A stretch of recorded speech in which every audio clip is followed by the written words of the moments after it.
નમસ્કાર, ગુજરાત સિક્યોર ન્યૂઝમાં આપનું સ્વાગત છે। હવે જોઈએ આજના સમાચાર। બિલીમોરામાં કોમી એકતાના માહોલ વચ્ચે મોહરમ પર્વ ભવ્ય ઉજવણી। હિન્દુ મુસ્લિમ સમાજે સાથે મળીને તાજિયા કાઢ્યા।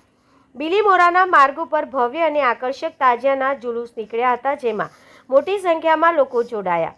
હઝરત મોહમ્મદ પૈગંબર સાહેબના નવાસા હતા। તેમણે પોતાના દીન, ધર્મ અને સત્ય ખાતર દુશ્મનો સામે ઝૂકવાના બદલે શહીદી વહોરી લીધી હતી। તેમની આ જ કુરબાનીને યાદ કરીને બિલીમોરામાં ખૂબ જ શાંતિપૂર્ણ રીતે આ પર્વ મનાવાય છે।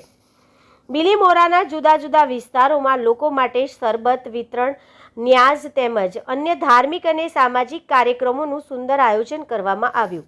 અહેવાલ ભાવેશ રાઠોડ, ગુજરાત સિક્યોર ન્યૂઝ, નવસારી। આ તહેવાર અમારે મોહરમનો બહુ મોટો તહેવાર માનવામાં આવે છે।